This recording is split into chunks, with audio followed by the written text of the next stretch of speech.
பலரும் இன்று வந்து நோன்பை வந்து ஒரு சடங்கு போல ஆக்கிவிட்டாங்க இல்லைங்களா? இன்னும் சொல்லணும்னா ஒரு சீசன் இபாதத் மாதிரி ஆகிவிட்டாங்க. ரமலான்ல தான் நோன்பு பிடிக்கணும். மத்த எப்பவுமே நம்ப நோன்பு பிடிக்கக்கூடாது என்பது போல மக்களுடைய நிலை இருக்குது. அன்புள்ள சகோதரர்களே, நோன்பு என்பது தஸ்கியத்து நப்சுக்கு நம்மளுக்கு வந்து ஹெல்ப் பண்ணக்கூடிய ஒரு விஷயமா இருக்கு. உள்ளத்தை சுத்தப்படுத்துவதற்கு நோன்பு பெரிதளவும் நமக்கு உதவுகிறது. முதலாவது உள்ளத்துல தக்வா உருவாகிறது இல்லைங்களா? நோன்பு உங்களுக்கு கட்டளையிடப்பட்டிருக்கு. முன் சென்றவர்களுக்கும் கட்டளையிடப்பட்டது. லஅல்லக்கும் தத்தக்கும் நீங்கள் தக்வா உடையவர்களாக ஆவதற்குன்னு அல்லாஹ் சொல்றான் அல் குர்ஆன்ல. சோ நோன்புடைய பிரதான இலக்கு தக்வாவை உள்ளத்துல வர வைப்பது. சோ தக்வாவின் மூலியமாக என்ன ஆகுது? அவருடைய உள்ளம் வந்து தூய்மையாகுகிறது.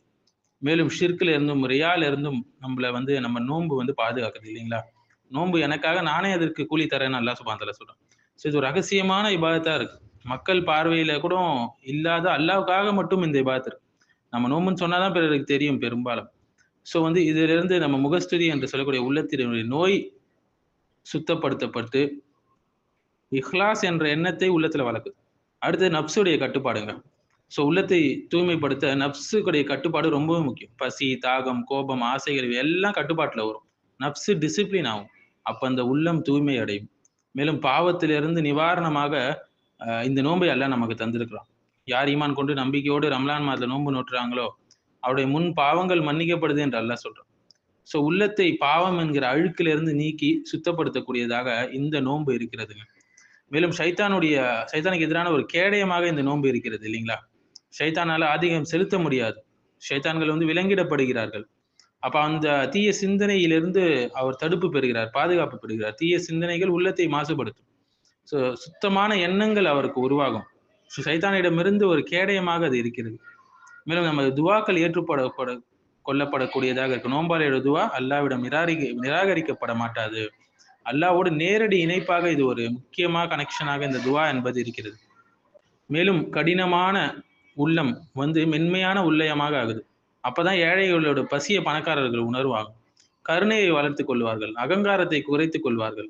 சோ உள்ளம் மென்மை அடையுது, தூய்மை அடையுது. மாறாக இது கான்ட்ராஸ்டா கடினமான உள்ளம் உள்ளத்துடைய நோயாக இருக்கிறது. மேலும் திக்ர், குர்ஆன் எவ்வளவு செய்றோம் ரமலான் மாதத்துல? அல் குர்ஆனை அதிகமாக ஓதினோம். குர்ஆனுடைய மாதமாக இருக்கு. அல் குர்ஆனை ஓதி விளங்கி வாழ்க்கையில் நடைபெறுவது ஒரு ஆழ்ந்த தஸ்கியா. உள்ளத்தை எல்லா நோய்களிலிருந்தும் ஷுபஹாத், ஷஹவாத் எல்லாவற்றிலிருந்தும் நம்ம வந்து சுத்தப்படுத்துது என்று சொல்லலாங்க. மேலும் கோபத்தை கட்டுப்படுத்துறோம் நோன்புல. கோபம் என்பது உள்ளத்துடைய ஒரு நோய். யாராவது உன்னுடன் சண்டை செய்தால் நான் நோன்பாளி என்று சொல்லிவிடு நான் ரசூலுல்லாஹி ஸல்லல்லாஹு அலைஹி வஸல்லம் சொன்னாங்க சஹீல் புகாரில். இப்போ எமோஷனல் பியூரிஃபிகேஷனுக்கு ஒரு வழியாக இருக்கு. கோபத்தை கட்டுப்படுத்துகிறது. பிறரோடு நளினமாக நடந்து கொள்வதற்கு இந்த நோன்பு உதவுது. சோ இதோட சேர்த்து தராவிஹ் தொழுகை தொழும்போது நம்முடைய உள்ளம் சுத்தமடையக்கூடியதாக இருக்கு சகோதரர்களே. மேலும் நோன்பின் மூலமாக உள்ளத்தில் இருக்கக்கூடிய மிகப்பெரிய ஒரு அழுக்கு நோய் என்றால் இந்த உலக ஆசை ஹுப்பு துன்யா என்று சொல்லலாம். சோ பசியின் மூலியமாக அவருக்கு துன்யாவுடைய ஆசை என்ன ஆகும்? தளரக்கூடியதாக இருக்கு. ஆகிரத்துடைய நினைவு அவருக்கு வலுவானதாக இருக்கும்.